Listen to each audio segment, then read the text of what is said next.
정순왕 후 한 여인의 비극. 꽃같은 입궁. 그러나 폭풍전야. 1441년. 조선의 수도 한양은 봄볕 아래 고요히 숨을 고르고 있었습니다. 경복궁의 처마 끝에 제비가 둥지를 틀고 근정전 앞마당의 박석 위로 아지랑이가 피어오르던 그 시절, 조선은 겉으로는 태평성대의 한복판에 있었습니다. 세종대왕이 이룩한 문물과 제도는 반도 곳곳에 뿌리를 내렸고 백성들은 그 그늘 아래 숨을 쉬었습니다. 그러나 궁궐의 깊은 곳, 권력의 중심부에서는 이미 보이지 않는 균열이 시작되고 있었습니다. 왕세자의 건강은 날이 갈수록 쇠해갔고 세종의 여러 왕자들 중에는 야심의 눈빛을 감추지 못하는 이들이 하나둘 고개를 들고 있었습니다. 하지만 한양 도성안 여염집 처자들은 그런 것을 알 리 없었습니다. 그저 봄은 봄이었고 꽃은 피었으며 소녀들은 꿈을 꾸었습니다. 그 무렵 한양의 한 사대부가에서 훗날 조선 역사상 가장 기구한 운명을 짊어지게 될 한 여자아이가 자라고 있었습니다. 여산송 씨 가문의 딸. 아버지는 판관 송현수, 어머니는 정씨 부인. 집안은 넉넉하지는 않았으나 반듯했고 가풍은 고닫습니다. 딸아이는 어린 나이에도 말수가 적고 눈빛이 맑아 보는 이마다 범상치 않다고 했습니다. 이름을 역사는 전하지 않습니다. 다만 그녀가 살아낸 삶이 이름 석자보다 훨씬 크게 기억될 뿐입니다. 세종의 마지막 빛, 그리고 어린 왕세손. 1450년 조선의 하늘이 무너졌습니다. 세종대왕이 승하하셨습니다. 백성들은 통곡했고 신하들은 소복을 입었으며 궁궐은 흰빛으로 물들었습니다. 세종의 뒤를 이어 왕위에 오른 것은 문종이었습니다. 그러나 문종은 아버지의 긴 병간호로 이미 몸이 망가질 대로 망가져 있었습니다. 즉위한 지 불과 2년 3개월, 문종마저 세상을 떠나셨습니다. 1452년 여름 왕위는 단 하나의 핏줄에게로 돌아갔습니다. 나이 12살 왕세손 홍이. 조선 제6대 임금 단종의 탄생이었습니다. 소녀는 왕이 되었습니다. 그러나 그 작은 어깨 위에 얹힌 것은 면류관이 아니라 운명의 무게였습니다. 어머니 현덕왕후는 단종을 낳다가 세상을 떠나셨고 아버지 문종도 계시지 않았습니다. 할아버지 세종도 떠나신 뒤였습니다. 소년 왕의 곁에는 오직 대신들과 그 대신들 위에서 눈을 빛내는 숙부들만이 남아 있었습니다. 12살의 왕은 혼자였습니다. 간택의 봄. 송씨 처자 궁으로 들어가다. 1453년 봄. 조정에서는 왕비 간택령이 내려졌습니다. 어린 임금에게 하루빨리 왕비를 맞아들여야 한다는 대신들의 주청이 이어졌고 삼간택의 절차가 시작되었습니다. 전국의 사대부 처자들 중에서 나이와 용모, 덕성을 갖춘 이들이 초간택에 불려 들어왔습니다. 궁녀들은 분주하게 움직였고 어이들은 처자들의 건강을 살폈으며 상궁들은 걸음걸이와 말씨를 일일이 들여다보았습니다. 그 많은 처자들 사이에 여산송 씨 가문의 딸도 있었습니다. 그녀의 나이 14살. 초간택에서 그녀를 본 상궁들은 눈빛을 주고받았다고 합니다. 작은 체구였으나 자태가 단정했고 눈빛에는 맑고 깊은 것이 있었습니다. 말할 때는 목소리를 낮추었고 걸을 때는 치마 끝이 흔들리지 않았습니다. 재간택, 삼간택을 거치는 동안 그녀는 끝까지 그 자리를 지켰습니다. 마침내 최종 낙점. 여산송 씨의 딸이 조선의 왕비로 결정되었습니다. 집안은 발칵 뒤집혔습니다. 아버지 송현수는 기쁨과 두려움이 뒤섞인 표정으로 며칠 밥을 제대로 먹지 못했다고 전해집니다. 어머니 정씨 부인은 밤새 딸의 손을 잡고 눈물을 훔쳤습니다. 기쁜 눈물인지 이별의 눈물인지 그녀 자신도 알 수 없었을 것입니다. 딸은 이제 왕비가 되는 것입니다. 그러나 왕비란 무엇인가? 다시는 어머니의 치마폭에 얼굴을 묻을 수 없는 자리, 다시는 저자거리를 자유롭게 걸을 수 없는 자리, 구중궁궐 깊은 곳, 예법과 형식이 숨처럼 드리운 그 공간 속에서 오직 왕의 여인으로만 살아가야 하는 자리입니다. 14살 소녀는 그것을 알았을까요? 알았다 해도 달라질 것은 없었습니다. 이미 하늘이 정한 일이었습니다. 가래의 날, 붉은 치마, 하얀 꿈. 1454년 1월, 한양에 눈이 내렸습니다. 경복궁의 지붕 위로, 근정전의 박석 위로, 그리고 가래를 앞둔 소녀의 마음 위로도 흰 눈은 소리 없이 쌓였습니다. 가래, 왕비를 맞이하는 혼례의식. 조선의 법도는 이 의식을 세상에서 가장 엄숙하고 화려하게 치르도록 규정하고 있었습니다. 교명을 내리는 절차, 책봉의식, 납체와 납폐의 예, 친형의 행렬 하나하나가 수백 년의 의례가 쌓여 완성된 형식이었습니다.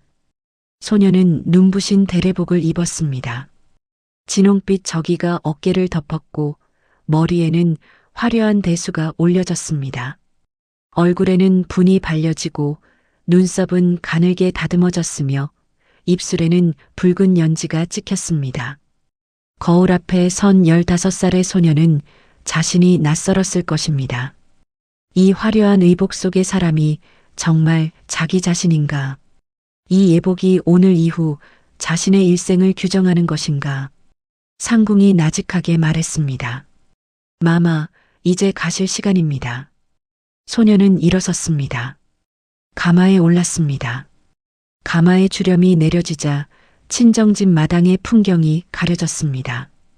어머니의 얼굴이 가려졌습니다. 아버지의 뒷모습이 가려졌습니다. 어릴 때부터 뛰어놀던 마당의 우물가가, 감나무가, 담장 너머로 보이던 이웃집 기와지붕이 모두 가려졌습니다. 가마는 움직이기 시작했습니다. 경복궁을 향해. 그 순간 소녀의 어린 시절은 끝났습니다. 경회루의 봄밤, 왕과 왕비, 혼례를 마친 왕과 왕비는 나란히 앉았습니다. 단종의 나이 13살, 정순왕후의 나이 15살, 두 아이는 서로를 바라보았습니다. 왕이 먼저 말을 걸었는지, 왕비가 먼저 눈을 내리깔았는지, 기록은 그날 밤의 세세한 풍경을 전하지 않습니다. 다만 두 사람이 같은 하늘 아래, 같은 지붕 아래, 처음으로 마주 앉은 그 봄밤의 공기는 훗날 왕비가 평생 가슴에 묻어둔 무언가로 남았을 것입니다. 단종은 어린 왕이었습니다. 그러나 눈빛이 맑고 그를 사랑했으며 마음이 여렸습니다. 그는 왕비에게 다정했습니다. 어쩌면 이 세상에서 오직 왕비만이 자신과 같은 처지라는 것을 어렴풋이 알았기 때문이었을 것입니다. 둘 다 아직 세상을 다 모르는 나이였고 둘 다 너무 이른 나이에 너무 무거운 자리에 앉혀진 존재들이었습니다. 경회루 연못 위로 달이 떴습니다. 봄바람이 불었습니다. 그 봄이 두 사람에게 얼마나 짧게 주어진 것인지를 그때의 그들은 알지 못했습니다. 궁궐 안의 그림자, 수양대군의 눈빛, 그러나 궁궐에는 빛만 있지 않았습니다. 어린 왕이 즉위한 날부터 대전의 그림자 속에는 또 다른 눈빛이 도사리고 있었습니다. 수양대군, 단종의 숙부, 세종의 둘째 아들. 그는 키가 크고 어깨가 넓었습니다. 목소리는 낮고 깊었으며 말수는 적었으나 한 번 뱉은 말은 반드시 이루었습니다. 학문도 깊고 무예도 출중했으며 사람을 끌어들이는 묘한 카리스마가 있었습니다. 신하들 중 일부는 이미 그의 주변으로 모여들고 있었습니다. 권람, 한명의 양정. 이름만으로도 후세의 오한이 돋게 하는 그 인물들이 수양대군의 날개 아래 하나씩 자리를 잡아가고 있었습니다. 조정의 실권은 명목상 의정부와 삼정승에게 있었습니다. 황보인, 김종서, 문종이 어린 세자를 부탁한다며 눈물로 당부했던 그 충신들이 나라를 지탱하고 있었습니다. 그러나 수양대군의 눈에 그들은 제거해야 할 장애물에 불과했습니다. 왕비송 씨는 그것을 느꼈을 것입니다. 궁궐은 넓었으나 어딘지 모르게 숨이 막혔습니다. 상궁들의 귓속말이 잦아졌고 대전 쪽에서 오가는 밀사들의 발걸음이 분주해졌습니다. 임금은 어린데 조정은 흉흉했습니다. 왕비는 15살이었습니다. 정치를 알기엔 너무 어렸고 그러나 분위기를 읽기엔 충분히 예민한 나이였습니다. 그녀는 왕의 곁에 조용히 앉아 있었습니다. 폭풍이 오고 있다는 것을 느끼면서도 막을 방법이 없다는 것을 알면서도 1453년 10월 계유정난의 그날 밤 그리고 그 폭풍은 거짓말처럼 조용히 왔습니다. 1453년 10월 10일 밤 수양대군은 직접 칼을 들었습니다. 그의 신복들이 김종서의 집을 급습했습니다. 노재상은 미처 피하지 못했습니다. 철퇴가 내려쳤고 피가 흘렀습니다. 이어 황보인, 이양, 조국관, 민신. 그날 밤 단종을 지키던 충신들은 하나씩 칼날 아래 쓰러졌습니다. 궁궐은 공포로 물들었습니다. 어린 단종은 수양대군이 이끄는 병사들에게 둘러싸인 채 떨리는 목소리로 제가를 내려야 했습니다. 숙부가 내미는 교지에 도장을 찍어야 했습니다. 왕이었으나 그 순간 왕은 아무것도 아니었습니다. 왕비송 씨는 그날 밤 어디에 있었을까요? 기록은 말이 없습니다. 다만 그녀가 내전에서 밤새 잠을 이루지 못했을 것이라는 것, 멀리서 들려오는 말발굽 소리와 병사들의 함성에 몸을 떨었을 것이라는 것은 어렵지 않게 짐작할 수 있습니다. 15살의 왕비는 그날 밤 처음으로 깨달았을 것입니다. 이 궁궐이, 이 나라가 자신과 남편의 것이 아닐 수도 있다는 것을. 폭풍 전야의 끝에서 계유정난 이후 수양대군은 영의정부사 겸 이조판서 겸 내외병 마도통사라는 전무후무한 직함을 손에 넣었습니다. 조선의 모든 권력이 그의 손으로 넘어갔습니다. 단종은 여전히 왕좌에 있었지만 그것은 이름뿐인 자리였습니다. 신하들은 왕이 아닌 수양대군의 눈치를 살폈고 조정의 공기는 날마다 싸늘해졌습니다. 왕비송 씨는 남편의 손을 잡았을 것입니다. 아무 말도 없이 그저 곁에 있어주는 것 외에 자신이 할 수 있는 일이 없다는 것을 알면서도 봄날의 경회로에서 나란히 달을 보던 그 시절로부터 불과 1년이 채 지나지 않았습니다. 그러나 두 사람의 세계는 이미 돌이킬 수 없는 방향으로 기울어지고 있었습니다. 꽃은 피었다가 집니다. 봄은 오고 반드시 떠납니다. 그리고 이 어린 왕비의 봄은 생각보다 훨씬 빨리 끝나가고 있었습니다. 제2챕터 왕비에서 군부인으로 폐위의 날 그리고 이별. 계유정난이 지나고 궁궐에는 긴 침묵이 내려앉았습니다. 피의 밤이 지나간 자리에는 공포가 남았습니다. 살아남은 신하들은 입을 닫았고 눈을 내리깔았으며 수양대군의 이름 앞에서 몸을 낮추었습니다. 조정은 숨을 죽였고 궁궐은 웃음을 잃었습니다. 어린 왕은 여전히 옥좌에 앉아 있었지만 그 옥좌 주변을 에워싼 것은 충성이 아니라 감시였습니다. 왕비송 씨의 나이 16살. 그녀는 내전 깊숙이 앉아 하루하루를 버텼습니다. 바느질을 하고 경전을 읽고 상궁들과 소리를 낮추어 이야기를 나누었습니다. 그러나 마음속 깊은 곳에서는 무언가 단단한 것이 금이 가는 소리가 들렸습니다. 남편은 왕이 돼 왕이 아니었고 궁궐은 집이 돼 집이 아니었습니다. 화려한 치마 안에서 그녀의 두 다리는 날마다 조금씩 더 차갑게 식어갔습니다. 서서히 조여오는 올가미. 1455년 유니월. 수양대군은 마침내 마지막 패를 꺼내 들었습니다. 그동안 그는 충분히 기다렸습니다. 계유정난으로 정적들을 제거했고 조정의 신하들을 자신의 사람으로 채웠으며 군권을 완전히 장악했습니다. 이제 남은 것은 단 하나. 옥좌 위에 앉은 조카를 끌어내리는 일이었습니다. 그러나 수양대군은 칼을 쓰지 않았습니다. 그는 더 잔인한 방법을 택했습니다. 신하들을 시켜 단종에게 선의를 강요했습니다. 왕이 스스로 왕위를 내놓는 형식. 피 한 방울 흘리지 않고 역사에는 자발적 양위로 기록되는 방식. 어린 왕은 사면이 막힌 방 안에서 붓을 들어야 했습니다. 손이 떨렸을 것입니다. 눈물이 났을 것입니다. 그러나 그 방을 둘러싼 것은 수양대군의 신복들이었고 거부할 수 있는 선택지는 처음부터 없었습니다.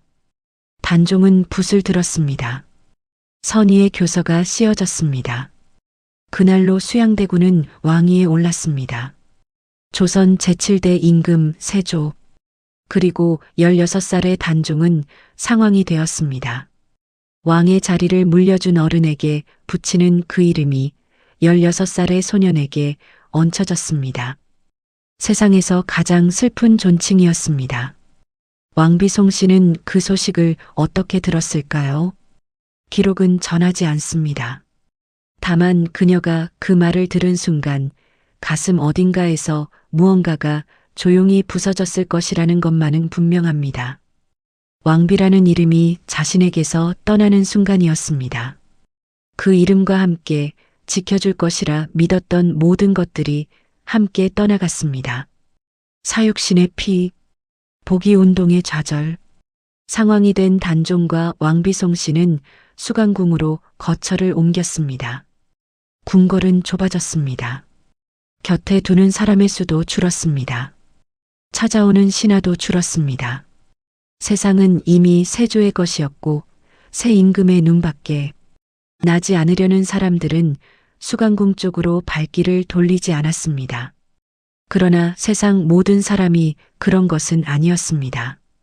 성산문, 박팽년, 하위지, 이계, 유성원, 유흥부. 이 6사람은 달랐습니다. 그들은 집현전에서 학문을 갈고 닦은 선비들이었고 세종과 문종의 은혜를 잊지 못하는 충신들이었습니다. 어린 상왕을 다시 왕위에 올려야 한다는 신념 하나로 목숨을 걸었습니다. 1456년 그들은 거사를 도모했습니다. 명나라 사신을 위한 연회가 열리는 날 세조를 제거하고 단종을 복위시키기로 했습니다. 그러나 거사는 실행 직전에 발각되었습니다. 동료 중 한 명의 밀고였습니다. 체포가 시작되었습니다. 성산문은 끌려가면서도 허리를 굽히지 않았다고 합니다.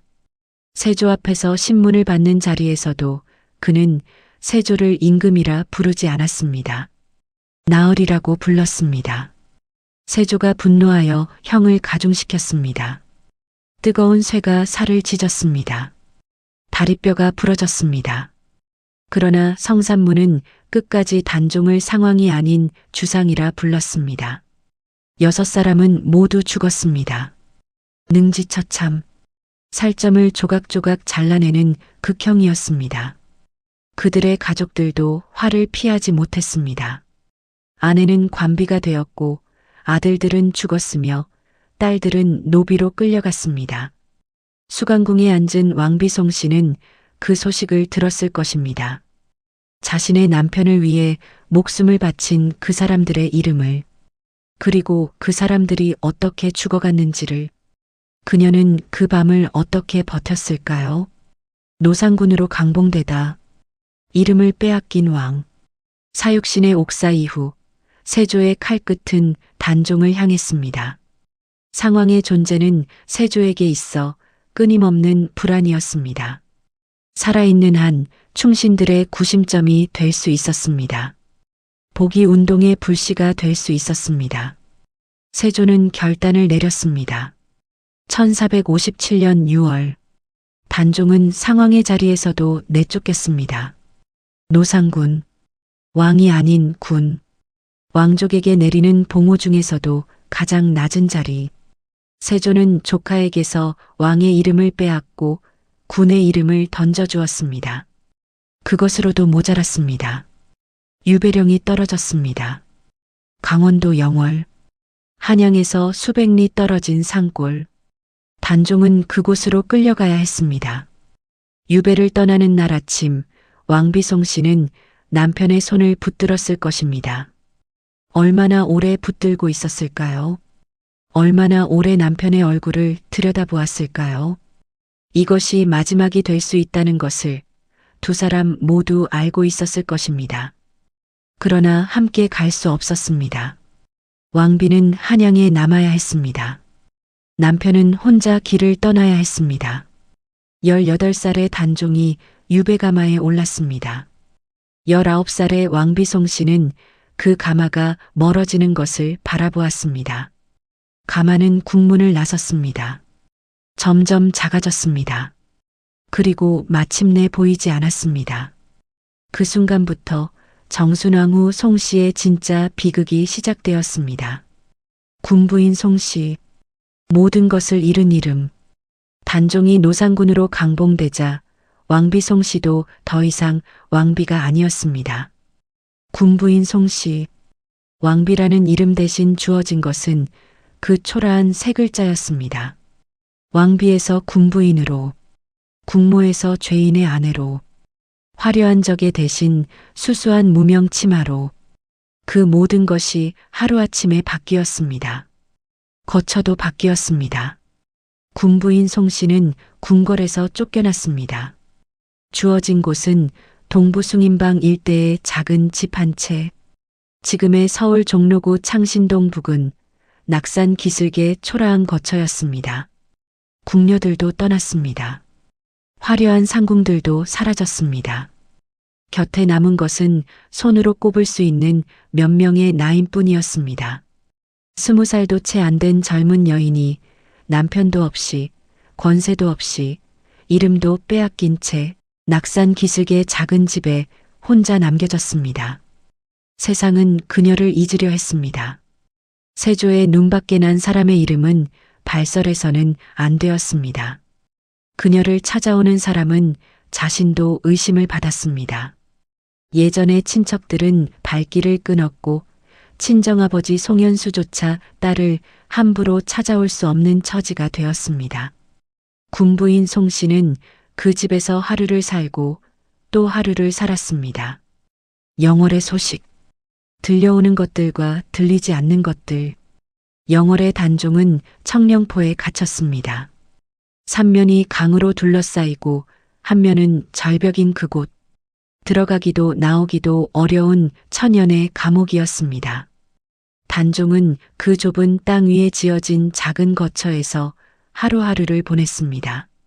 소나무 사이를 거닐고 강물을 바라보고 하늘을 올려다보았습니다. 한양 쪽을 바라보면 아무것도 보이지 않았지만 그는 매일 그쪽을 바라보았다고 합니다. 한양에는 왕비가 있었습니다. 왕비는 영월 쪽을 바라보았습니다. 두 사람 사이에는 수백 리의 산과 강이 있었습니다. 편지를 전할 수도 없었습니다. 소식을 주고받을 수도 없었습니다.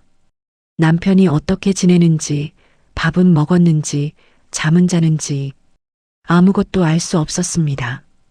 그 침묵이 때로는 소식보다 더 무거웠습니다. 그러던 중 군부인 송씨에게 소식이 들려왔습니다. 단종이 청령포에서 홍수로 인해 영월 읍내의 관풍원으로 거처를 옮겼다는 것.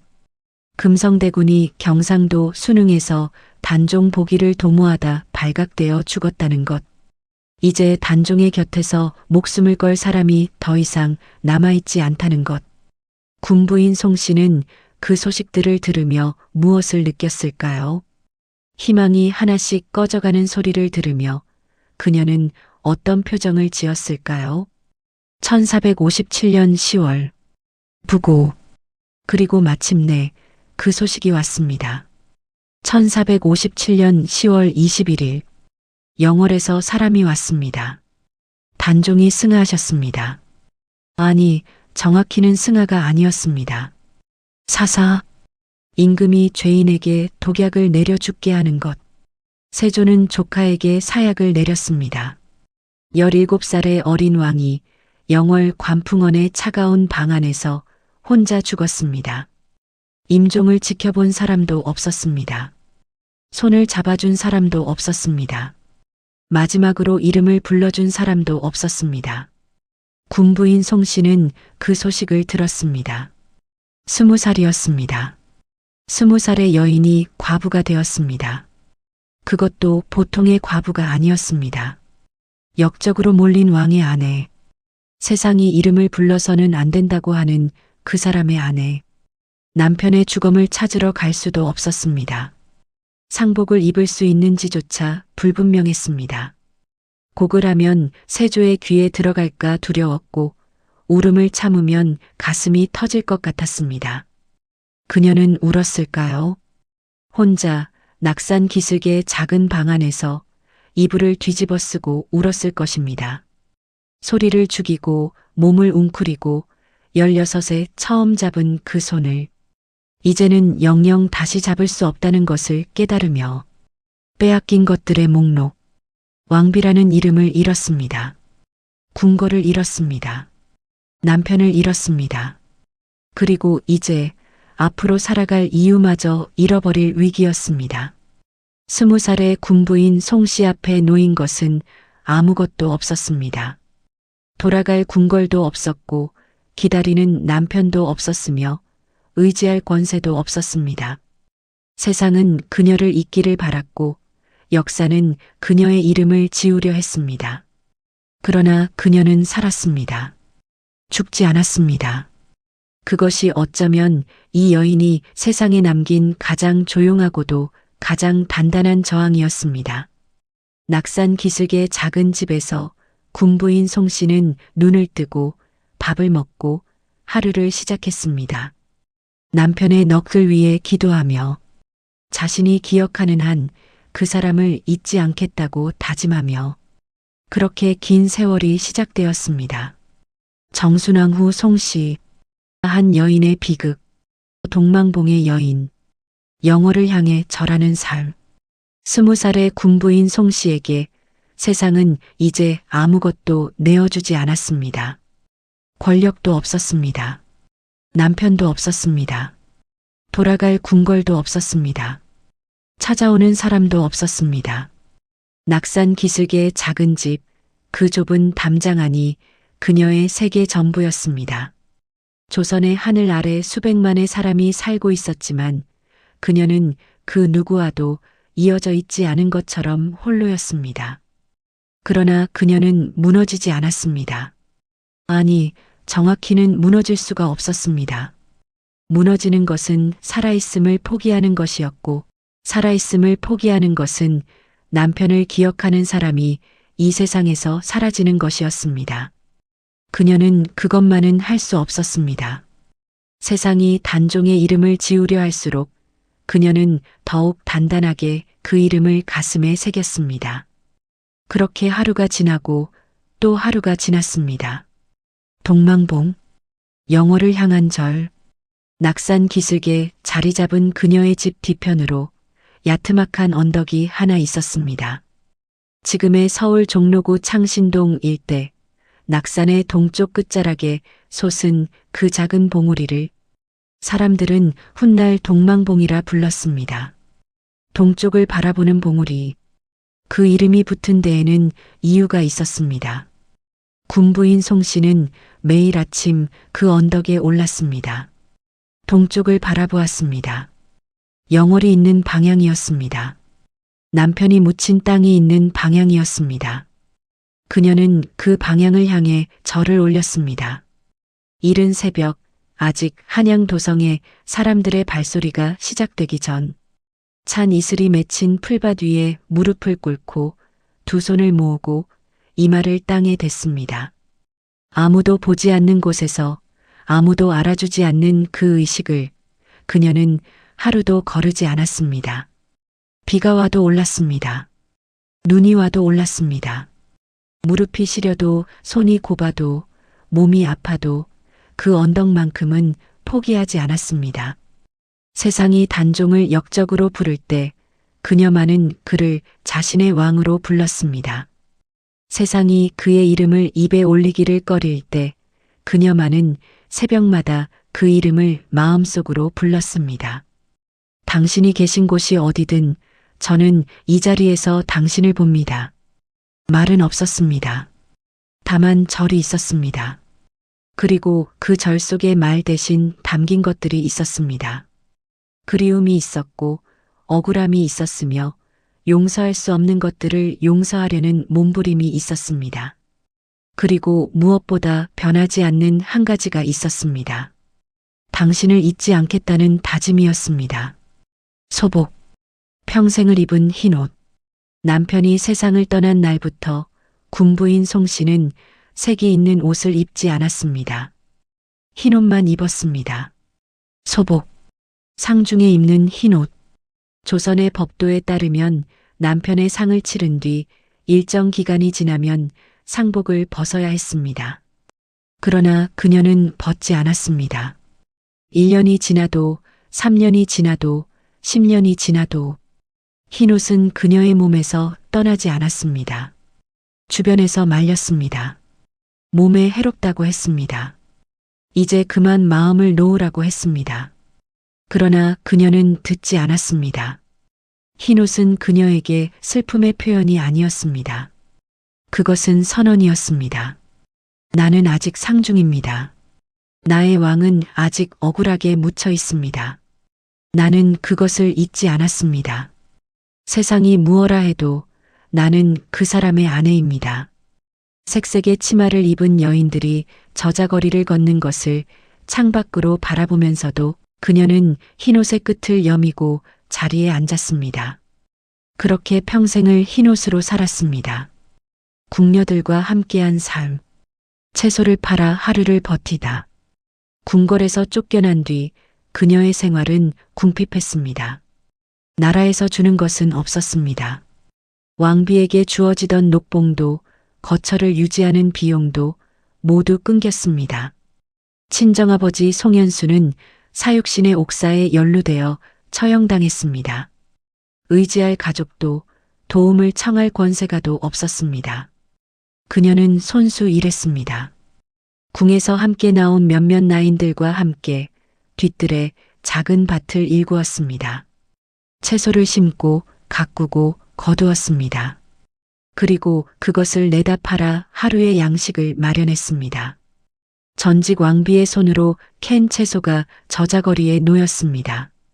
그 사실을 아는 사람들은 차마 눈을 들지 못했다고 합니다. 어떤 이는 그 채소를 사면서 눈물을 훔쳤다고 합니다. 어떤 이는 값을 더 얹어주려다 그녀의 눈빛에 말문이 막혔다고 합니다. 그녀는 동정을 원하지 않았습니다. 그저 살아가는 것이었습니다. 남편의 넋이 이 세상 어딘가에서 자신을 바라보고 있다고 믿으며 부끄럽지 않게 하루를 살아내는 것이었습니다. 나인들은 그녀 곁을 떠나지 않았습니다. 세조의 눈총을 받을 것을 알면서도 생활이 궁핍해질 것을 알면서도 그녀들은 군부인 송 씨의 곁에 남았습니다. 주인이 흰옷을 입으면 자신들도 흰옷을 입었습니다. 주인이 새벽에 동망봉에 오르면 자신들도 뒤를 따랐습니다. 그 작은 집안에서 주인과 나인의 경계는 점점 희미해졌습니다. 그들은 그냥 함께 살아가는 사람들이었습니다. 슬픔을 나누고 밥을 나누고 하루를 나누는 사람들이었습니다. 세조의 시대, 용서할 수 없는 것과 함께 사는 법. 세조는 왕위를 지켰습니다. 그는 나름의 방식으로 나라를 다스렸습니다. 경국대전의 편찬을 시작했고 군사력을 강화했으며 백성을 위한 정책도 펼쳤습니다. 후대의 역사는 그를 폭군으로만 기록하지 않습니다. 그러나 군부인 송 씨에게 세조는 단 하나의 존재였습니다. 남편을 빼앗아간 사람, 그 사실은 역사가 세조를 어떻게 평가하든 달라지지 않았습니다. 그러나 그녀는 복수를 꿈꾸지 않았습니다. 복수할 힘도 없었거니와 복수는 그녀의 방식이 아니었습니다. 그녀가 선택한 것은 다른 것이었습니다. 오래 사는 것, 기억하는 것, 그리고 끝까지 잊지 않는 것. 세조가 살아있는 동안에도 그녀는 동망봉에 올랐습니다. 세조가 죽은 뒤에도 그녀는 동망봉에 올랐습니다. 예종이 즉위해도 성종이 즉위해도 세상이 바뀌고 임금이 바뀌고 시대가 바뀌어도 그녀의 새벽 의식은 변하지 않았습니다. 동망봉에 새겨진 이름. 훗날 사람들은 그 언덕에 이름을 붙였습니다. 동망봉. 동쪽을 바라보는 봉우리. 정순왕후가 매일 올라 영월 쪽을 향해 절을 올렸다는 이야기가 사람들 사이에 퍼지면서 그 언덕은 자연스럽게 그 이름을 갖게 되었습니다. 어떤 권력자도 그 이름을 명한 것이 아니었습니다. 어떤 왕도 그 이름을 내려준 것이 아니었습니다. 그저 사람들이 그녀의 이야기를 기억하며 그 언덕에 그 이름을 얹었습니다. 비석도 없었습니다. 기념물도 없었습니다. 그러나 이름은 남았습니다. 한 여인의 새벽절이 한 언덕의 이름이 되었습니다. 그것이 권력이 아닌 사랑이 역사에 남기는 방식이었습니다. 제사챕터 금표 안에 긴 세월, 한많은 기다림, 세월은 흘렀습니다. 단종이 세상을 떠난 지 10년이 지났습니다. 20년이 지났습니다. 30년이 지났습니다. 군부인 송씨는 살아있었습니다. 조선의 임금은 바뀌었습니다. 세조가 죽고 예종이 즉위했으며 예종이 단명하자 성종이 왕위에 올랐습니다. 세상은 돌아갔습니다. 한양의 저자거리에는 새로운 세대가 자라났고 계유정난을 직접 겪은 사람들은 하나둘 세상을 떠났습니다. 단종을 기억하는 사람들의 수가 줄어들었습니다. 그러나 그녀는 기억했습니다. 낙산 기슭의 작은 집에서 흰옷을 입고 새벽마다 동망봉에 올라 하루도 빠짐없이 한 해도 쉬지 않고 그 긴 세월 동안 그녀는 무엇을 생각했을까요? 금표, 보이지 않는 감옥. 군부인 송씨의 삶에는 보이지 않는 울타리가 있었습니다. 금표, 출입을 금하는 표시. 그것은 땅 위에 세워진 말뚝이 아니었습니다. 법으로 명시된 조항도 아니었습니다. 그러나 분명히 존재했습니다. 세조의 시대부터 그녀의 주변에는 보이지 않는 선이 그어져 있었습니다. 그 선 안에서 살아야 했고 그 선을 넘는 것은 허락되지 않았습니다. 함부로 사람을 만날 수 없었습니다. 함부로 밖을 돌아다닐 수 없었습니다. 단종과 관련된 어떤 언급도 공식적으로는 금기였습니다. 그녀는 사실상 살아있는 금표 안에 갇혀 있었습니다. 담장 하나로 격리된 것이 아니라 시대의 공기 전체가 그녀를 가두고 있었습니다. 세상 사람들이 단종의 이름을 입에 올리는 것을 두려워하는 한 그녀는 그 두려움의 중심에 홀로 서 있어야 했습니다. 그 고립이 얼마나 깊었을지를 우리는 온전히 헤아릴 수 없습니다. 세조의 죽음, 달라진 것과 달라지지 않은 것. 1468년 세조가 승하했습니다. 한양의 공기가 미세하게 달라졌습니다. 단종의 이름을 조심스럽게 입에 올리는 사람들이 생겨났습니다. 사육신을 기억하는 목소리가 작게나마 들려오기 시작했습니다. 세조의 그늘이 걷히자 억눌려 있던 것들이 조금씩 고개를 내밀었습니다. 그러나 군부인 송씨의 삶은 크게 달라지지 않았습니다. 예종이 즉위했으나 1년 2개월 만에 세상을 떠났습니다. 성종이 즉위했습니다. 성종은 나름의 방식으로 선정을 베풀었고 경국대전을 완성했으며 문물을 정비했습니다. 그러나 단종의 복위는 여전히 입 밖에 낼 수 없는 이야기였습니다. 세조가 내린 결정을 뒤집는 것은 왕통의 정당성을 흔드는 일이었고 성종은 그 길을 선택하지 않았습니다. 군부인 송씨는 여전히 군부인이었습니다. 낙산 기슭의 그 집에서 여전히 흰옷을 입고 여전히 새벽마다 동망봉에 올랐습니다. 세상이 조금 나아졌다 해서 자신의 의식을 바꿀 이유는 없었습니다. 그것은 세상의 변화에 따라 하는 것이 아니었으니까요. 그것은 오직 자신과 남편 사이의 약속이었으니까요. 나이 들어가는 몸. 그래도 동망봉은 세월이 흐르면서 그녀의 몸도 늙었습니다. 30이 되었습니다. 40이 되었습니다. 50이 되었습니다. 무릎이 아팠습니다. 동망봉의 언덕이 예전처럼 쉽게 올라지지 않았습니다. 이른 새벽 찬 공기가 뼛속까지 파고들었고 절을 올리고 나면 일어서는데 시간이 걸렸습니다. 나인들이 부축했습니다. 때로는 부축을 받으면서도 그 언덕을 올랐습니다. 주변에서 이제 그만 쉬시라고 했습니다. 몸이 상하신다고 했습니다. 그녀는 고개를 저었습니다. 내가 이것을 그만두는 날은 내가 눈을 감는 날이요. 그 말이 사실이 되었습니다. 그녀는 숨이 끊어지는 날까지 동망봉을 올랐다고 전해집니다. 90에 가까운 나이가 되어서도 부축 없이는 걷기 어려운 몸이 되어서도 그 언덕만큼은 포기하지 않았습니다. 그것은 무엇이었을까요? 집착이었을까요? 아니면 사랑이었을까요? 아니면 살아있는 사람이 떠나간 사람에게 줄 수 있는 가장 끝까지 남은 선물이었을까요? 연산군의 시대, 폭풍 속의 고요. 1494년 성종이 승하하고 연산군이 즉위했습니다. 조선의 하늘이 다시 어두워지기 시작했습니다. 연산군은 점점 포악해졌고 조정은 2차례의 사화로 피바람이 몰아쳤습니다. 무오사와 갑자사와 선비들이 줄줄이 끌려가 죽었습니다. 한양은 공포로 물들었습니다. 그 소용돌이 속에서 낙산 기슭의 작은 집은 고요했습니다. 연산군도 군부인 송씨를 건드리지 않았습니다. 아니, 정확히는 건드릴 이유가 없었습니다. 그녀는 이미 세상의 권력과 완전히 단절된 존재였습니다. 위협이 되지 않았습니다. 그저 낙산 기슭에서 흰옷을 입고 사는 늙은 여인일 뿐이었습니다.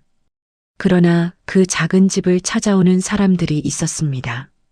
조용히 남의 눈을 피해 권력에 쫓기고 시대에 상처 입고 갈 곳을 잃은 사람들이 그 집의 살인문을 두드렸습니다. 그녀는 그들을 받아들였습니다. 밥을 나누었습니다. 말을 들어주었습니다. 자신도 평생 쫓기고 상처 입고 갈 곳을 잃은 사람이었기에 그 마음을 누구보다 잘 알았습니다. 낙산 기슭의 그 집은 어느새 상처 입은 사람들이 잠시 숨을 고르는 곳이 되어 있었습니다. 60년의 시간, 한 여인이 버텨낸 것들, 단종이 세상을 떠난 것이 1457년이었습니다. 그로부터 60년 가까운 세월이 흘렀습니다. 군부인 송씨는 그 모든 시간을 살아냈습니다. 세조의 시대를 살아냈고 예종의 짧은 치세를 살아냈으며 성종의 긴 치세를 살아냈고 연산군의 폭정 속에서도 살아남았습니다. 조선의 임금이 4명 바뀌는 동안 그녀는 그 자리에 있었습니다.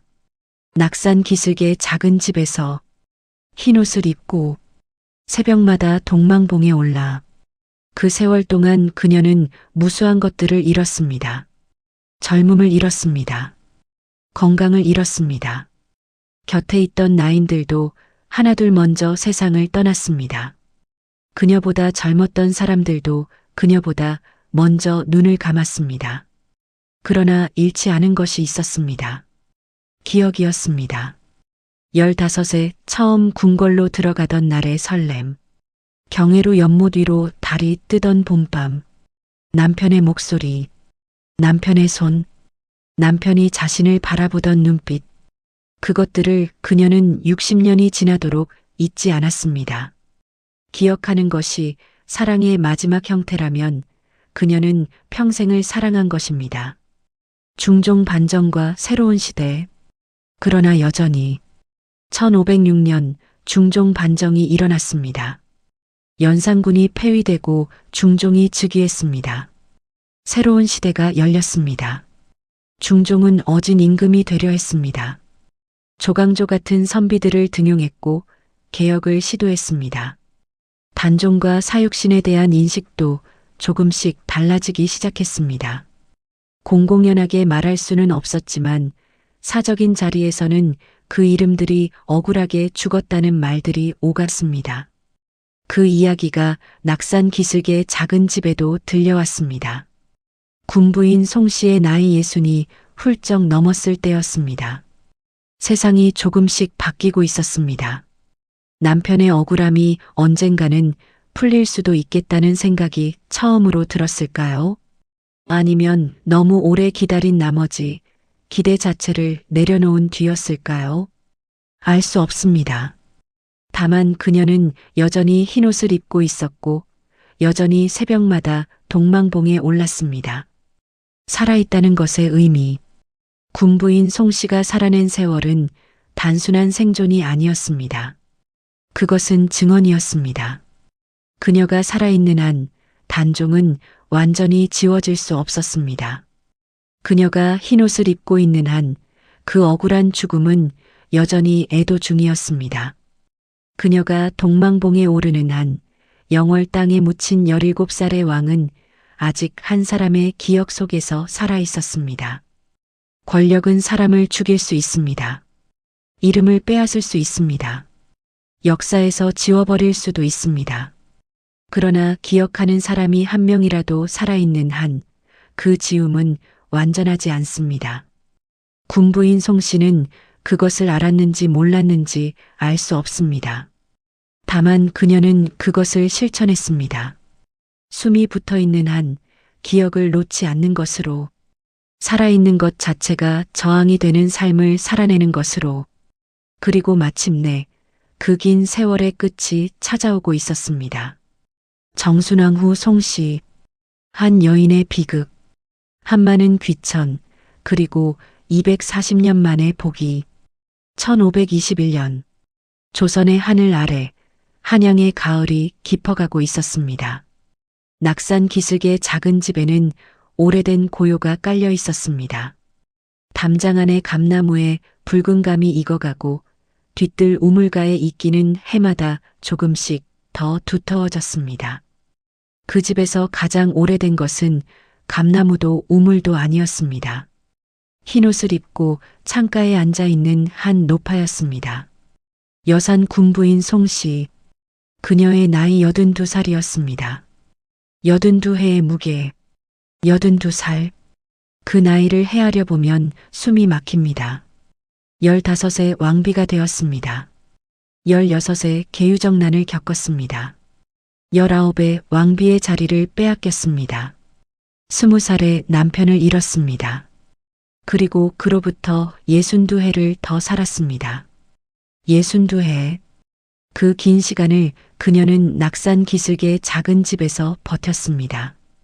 흰옷을 입고 새벽마다 동망봉에 올라 영월 쪽을 향해 절을 올리며 조선의 임금이 세조에서 예종으로, 예종에서 성종으로, 성종에서 연산군으로, 연산군에서 중종으로 바뀌는 동안, 세상 사람들이 태어나고 자라고 늙고 죽어가는 동안 그녀는 그 자리에 있었습니다.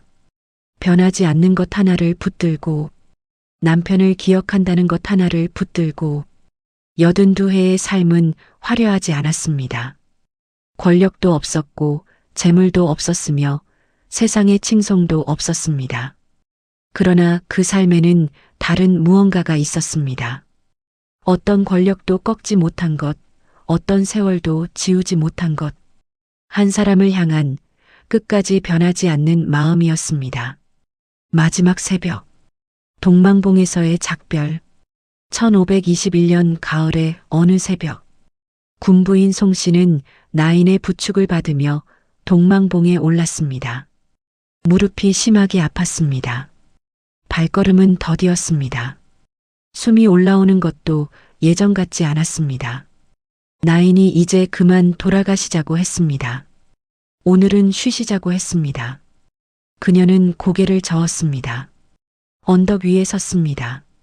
동쪽을 바라보았습니다. 날이 아직 밝지 않아 하늘은 깊은 남빛이었고 별들이 서쪽으로 기울고 있었습니다. 영월이 있는 방향의 하늘 끝자락이 아주 조금 밝아오고 있었습니다. 그녀는 무릎을 꿇었습니다. 두 손을 모았습니다. 이마를 땅에 댔습니다. 얼마나 오래 그 자리에 있었는지 모릅니다. 나인들은 감히 재촉하지 못하고 뒤에 서 있었습니다. 가을바람이 불었고 흰 치마 끝이 흔들렸습니다. 동쪽 하늘이 점점 밝아왔습니다. 마침내 그녀가 천천히 몸을 일으켰습니다. 나인이 팔을 내밀었습니다.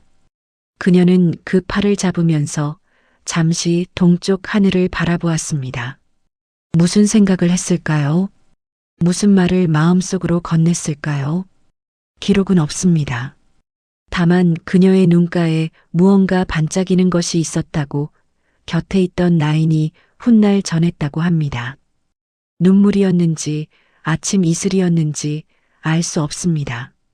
그녀는 언덕을 내려왔습니다. 그것이 마지막이었습니다. 귀천 1521년 가을. 그날 이후 군부인 송 씨는 자리에 누웠습니다. 몸이 더 이상 버티지 않았습니다. 62해를 버텨온 몸이 마침내 쉬고 싶다고 말하는 것 같았습니다. 나인들이 곁을 지켰습니다. 미음을 끓이고 이불을 여미고 손을 잡았습니다. 며칠이 지났습니다. 군부인 송 씨는 눈을 감았습니다. 소리도 없이, 요란함도 없이 아침 햇살이 창호지를 물들이는 고요한 시간에 그녀는 조용히 숨을 거두었습니다. 1521년, 향년 82살, 조선 왕실의 예법에 따라 장례가 치러졌습니다. 그러나 그것은 왕비의 장례가 아니었습니다. 군부인의 장례였습니다. 화려한 국장도 백성들의 곡성도 없었습니다. 낙산 기슭의 작은 집에서 시작된 작은 행렬이 그녀의 마지막 길을 배웅했습니다. 그녀는 양주 땅 어딘가에 묻혔습니다. 남편이 묻힌 영월관은 수백 리 떨어진 곳이었습니다. 살아서도 이어지지 못했던 두 사람의 거리는 죽어서도 좁혀지지 않았습니다. 그러나 어쩌면 그것은 중요하지 않았는지도 모릅니다. 그녀가 매일 새벽 동망봉에서 건넨 절들이 이미 수백 리의 거리를 넘어 영월까지 닿았을 테니까요. 그 절들이 쌓이고 쌓여 두 사람 사이의 거리를 채우고도 남았을 테니까요. 잊혀지는 시간, 그러나 지워지지 않는 것. 군부인 송 씨가 세상을 떠난 뒤 세상은 다시 돌아갔습니다. 한양의 사람들은 새로운 하루를 살았습니다. 저자거리는 여전히 시끄러웠고 궁궐에서는 새로운 정쟁이 시작되었으며 역사는 새로운 페이지로 넘어갔습니다. 낙산 기슭의 작은 집은 주인을 잃었고 뒤뜰의 감나무만이 해마다 혼자 빨갛게 익어갔습니다. 그러나 사람들은 기억했습니다.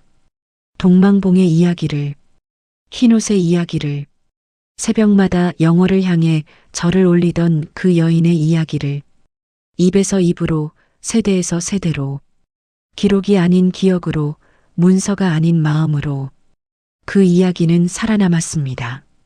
권력이 지우려 해도 지워지지 않는 것들이 있습니다. 사람들이 가슴에 품고 전하는 이야기들이 그렇습니다. 아무리 세월이 흘러도 아무리 시대가 바뀌어도 진심은 어떤 형태로든 살아남습니다. 동망봉은 그 자리에 있었습니다. 그녀가 떠난 뒤에도 240년의 기다림, 숙종의 결단, 1698년 군부인 송 씨가 세상을 떠난 지 177년이 지났습니다. 단종이 영월에서 죽은 지 241년이 지났습니다. 조선 제19대 임금 숙종이 어전에 앉아 있었습니다. 숙종은 오래전부터 이 문제를 생각해 왔습니다. 단종의 일, 사육신의 일, 그리고 평생을 흰옷으로 살다간 한 여인의 일. 역사는 그것이 잘못된 일이었음을 이미 알고 있었습니다. 다만 그것을 공식적으로 선언하는 것, 왕통의 정당성과 얽힌 그 복잡한 매듭을 풀어내는 것을 누구도 먼저 나서지 않았을 뿐이었습니다. 숙종은 결단했습니다. 1698년 11월 숙종은 단종의 위호를 복위시키는 교서를 내렸습니다. 노상군, 그 초라한 이름으로 241년을 지낸 17살의 왕이 마침내 다시 임금의 이름을 돌려받았습니다. 단종대왕, 조선 제6대 임금으로 역사에 다시 세워졌습니다. 영월의 묘소는 장릉으로 격상되었습니다. 사육시는 충신으로 복권되었습니다. 그리고 군부인 송씨에게도 마침내 그 이름이 돌아왔습니다. 정순왕 후 왕비에서 군부인으로 강등된 지 241년 만에 그녀는 다시 왕후의 이름을 돌려받았습니다. 능호는 사릉, 그리움을 생각한다는 뜻의 그 이름이 그녀의 무덤에 얹혔습니다. 그녀가 살아서 그 이름을 들었다면 어떤 표정을 지었을까요? 기뻐했을까요? 아니면 너무 늦었다며 쓴웃음을 지었을까요? 아니면 그저 담담하게 이미 오래전에 마음을 비운 사람처럼 고개를 끄덕였을까요? 알 수 없습니다. 다만 분명한 것은 그 이름이 돌아오기까지 241년이 걸렸다는 것입니다. 그리고 그 241년 동안 그 이름을 기다린 것은 살아있는 그녀가 아니라 사람들의 기억이었습니다. 사릉, 그리움이 묻힌 곳. 경기도 남양주 사릉. 봄이면 능선을 따라 진달래가 피고 가을이면 억새가 바람에 흔들리는 그곳에 정순왕후의 무덤이 있습니다. 무덤 앞에 서면 조용합니다. 화려하지 않습니다. 다른 왕후들의 능에 비하면 수수하고 단출합니다. 봉부는 크지 않고 성물은 소박하며 능역도 넓지 않습니다. 그러나 그 무덤 앞에 서는 사람들은 오래 떠나지 못한다고 합니다. 무언가가 그 자리에 남아있는 것처럼 62해를 흰옷으로 버텨낸 한 여인의 무게가 그 봉분 속에 고요히 잠들어 있는 것처럼 사릉에서 영월 장릉까지는 직선으로 약 150km. 두 사람은 죽어서도 이어지지 못했습니다. 그러나 그것이 무슨 상관이겠습니까? 살아서 62해를 동망봉에서 절을 올리며 영월을 바라본 사람이 있었는데 그 마음의 거리는 150km가 아니었을 테니까요. 역사가 남긴 것. 단종과 정순왕후의 이야기. 단종과 정순왕후의 이야기는 조선 역사에서 가장 슬픈 이야기 중 하나입니다. 13살의 왕과 15살의 왕비가 만나 3년을 함께 살았습니다. 그리고 헤어졌습니다. 다시는 만나지 못한 채 왕은 17에 영월에서 죽었고 왕비는 82에 한양에서 눈을 감았습니다. 두 사람이 함께한 시간은 고작 3년이었습니다. 그러나 정순왕후가 혼자 버텨낸 시간은 62해였습니다. 그 불균형이 이 이야기의 본질입니다. 함께한 시간보다 혼자 버텨낸 시간이 20배나 긴 사랑. 받은 것보다 준 것이 훨씬 많은 사랑. 보답받을 수 없다는 것을 알면서도 거두지 않은 사랑. 역사는 권력을 가진 자들의 이름을 기록합니다.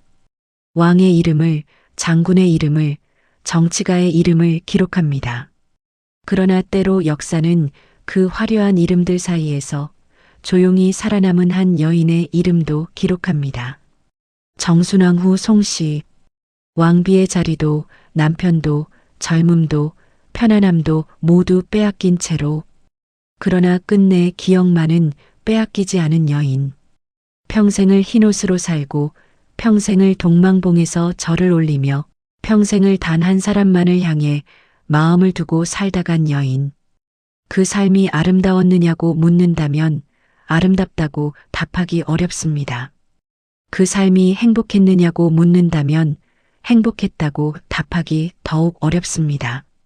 그러나 그 삶이 진실했느냐고 묻는다면 주저없이 답할 수 있습니다. 그 어떤 삶보다 진실했다고. 동망봉에 봄이 오면 동망봉에 진달래가 핍니다. 서울 종로구 창신동, 낙산 기슭의 그 언덕. 지금은 도심 속의 야트막한 산책로가 되었지만 봄이면 여전히 진달래가 붉게 물듭니다. 이른 아침 그 언덕에 오르면 동쪽 하늘이 밝아오는 것을 볼 수 있습니다. 강원도 방향의 그 하늘이 서서히 주황빛으로 물들어오는 것을. 500년도 더 전에 한 여인이 이 언덕에 서서 그 하늘을 바라보았습니다.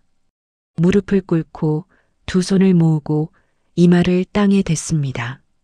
매일 아침, 봄에도 여름에도 가을에도 겨울에도, 비가 와도 눈이 와도 몸이 아파도 그 절들이 지금도 이 언덕 어딘가에 남아있는 것 같습니다. 바람 속에, 흙 속에, 봄이면 피어나는 진달래꽃 속에. 역사는 강한 자의 것이라고 합니다.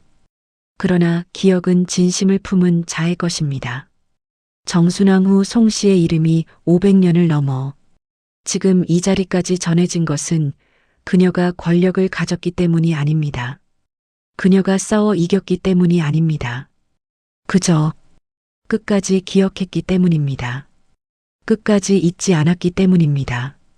그리고 그 기억이 500년을 견뎌 우리에게까지 닿았기 때문입니다. 동망봉에 봄이 옵니다. 진달래가 핍니다.